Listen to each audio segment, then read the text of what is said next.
भारत की हार के बाद प्रेस कॉन्फ्रेंस में कोच गंभीर ने रोहित विराट पर बोला ऐसा। हार के बाद रोहित विराट के संन्यास पर क्या बोले गंभीर? प्रेस कॉन्फ्रेंस में क्यों भड़के कोच? बॉर्डर गावस्कर ट्रॉफी में इस खिलाड़ी की वजह से मिली हार, कोच ने दिया हर सवाल का बेबाक जवाब। बॉर्डर गावस्कर ट्रॉफी 2024-25 में टीम इंडिया को ऑस्ट्रेलिया को हाथों 10 साल बाद हार का सामना करना पड़ा। सिडनी टेस्ट में मिली हार के बाद करोड़ों भारतीय फैंस का दिल टूट गया। टीम इंडिया को 5 मैचों की सीरीज में 3-1 से हार झेलनी पड़ी। इस सीरीज में टीम इंडिया का प्रदर्शन बेहद खराब रहा। बल्लेबाजी में रोहित शर्मा, विराट कोहली, केएल राहुल, शुभमन गिल जैसे बल्लेबाजों ने काफी निराश किया। वही मैच के बाद टीम इंडिया के हेड कोच गौतम गंभीर ने कई बड़े सवालों के जवाब दिए और बताया कि आखिरकार टीम इंडिया क्यों सीरीज में हारी। वहीं बुमराह सिडनी टेस्ट की दूसरी पारी में गेंदबाजी करने क्यों नहीं आए। मैच के बाद कोच ने हर सवाल का जवाब दिया। तो चलिए आपको सुनाते हैं कोच ने और क्या कुछ कहा। नहीं, पहली बात तो यह है कि यहाँ पर जो इंसान बैठा है वो गलतियां सबसे पहले कबूल करेगा, तो आप उसमें बेफिक्र रहिए कि यहाँ गलतियां कबूल नहीं की जाएंगी। देखिए, हमारे पास अपने मोमेंट्स थे इस सीरीज में कि जहां पर हम ये सीरीज जीत सकते थे। ऐसा नहीं है कि हमारे मोमेंट्स नहीं थे। जिस तरीके से हमने स्टार्ट किया इस सीरीज को, उसके बाद obviously pink ball test match, फिर हमने ड्रॉ किया, तो कहीं ना कहीं अगर आप मेलबर्न का वो एक सेशन उठा के देख लीजिए, लास्ट सेशन, अगर हम यहाँ पर 1 ऑल आते तो शायद दबाव ऑस्ट्रेलिया पे और ज्यादा हो सकता था। और इस मैच में भी मोमेंट्स थे। अगर हम 180 पे ऑल आउट होने के बाद अगर हम फिर उस 180 के बावजूद लीड दी हमने यहाँ पर, अगर हमने सेकेंड इनिंग में और बेहतर बैटिंग करी होती, अगर यहीं पर अगर हमने 250 पौने 300 का टारगेट दिया होता तो शायद चीजें मुश्किल हो जाती। तो ऐसा नहीं है कि हमारे मोमेंट्स नहीं थे, और ऐसा भी नहीं है कि मैं सिर्फ एक डिपार्टमेंट को ब्लेम करूंगा कि जी बैटिंग नहीं चली या बॉलिंग नहीं चली, हम बॉलिंग बेहतर कर सकते थे या बैटिंग बेहतर कर सकते थे।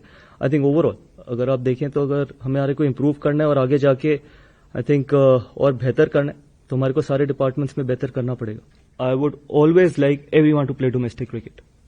That is how much importance domestic cricket needs to be given. Not only one game, if they are available and they have the commitment to play red ball cricket, everyone should play domestic cricket. As simple as it can get. If you don't give importance to domestic cricket, you will never get the desired players what you want in test cricket. देखिए, पहली बात तो ये है कि हर individual को पता होता है कि उसकी गेम और उसकी हंगर कहां पर है। वो सबसे इंपॉर्टेंट चीज है किसी भी स्पोर्ट के लिए और किसी भी प्रोफेशन के लिए। ऐसा नहीं है कि सिर्फ स्पोर्ट के लिए कि आप कितने हंगरी हैं, आप कितने पैशनेट और आप क्या आपके कॉन्ट्रीब्यूशन से टीम आगे जा रही है या नहीं जा रही। बिकॉज अल्टीमेटली ये ना मेरी टीम है ना आपकी टीम है, देश की टीम है। मेरा मानना है कि जैसे मैंने कहा है कि वहां पर हमारे ड्रेसिंग रूम में बहुत ऑनेस्ट खिलाड़ी हैं, बहुत ऑनेस्ट लोग हैं जो जानते हैं कि उनमें कितना हंगर है, वो क्या उनके कॉन्ट्रीब्यूशन से इंडियन टीम आगे जा सकती है। बट हाँ, जहां तक मेरा सवाल है, मेरी सबसे बड़ी जिम्मेदारी ये है कि I have to be fair to everyone in that room, not only 1 or 2 individuals. अगर मैं सिर्फ 2 या 3 इंडिविजुअल्स के साथ फेयर हूं और बाकियों के साथ नहीं हूं तो then I am being dishonest to my job. तो चाहे वो खिलाड़ी अभी तक जिसने डेब्यू नहीं किया, चाहे वो खिलाड़ी हो जिसने 100 टेस्ट मैच खेले हो, मेरा सिंपल एक मकसद है मेरे जॉब का कि I have to be absolutely fair and equal to everyone. देखिए, पहली चीज तो मैं ये कहना चाहूंगा कि इतनी रिपोर्ट्स लिखी गई, इतनी चीजें बोली गई, कम से कम हम उस चीज में तो थोड़ा बहुत और सेंसिबल हो सकते हैं कि अगर एक कैप्टन भी नहीं, अगर एक लीडर ने ये सोचा, टीम को अपने से आगे रखे ये निर्णय लिया, ये डिसीजन लिया, तो इसमें मुझे नहीं लगता कि कोई खराबी है।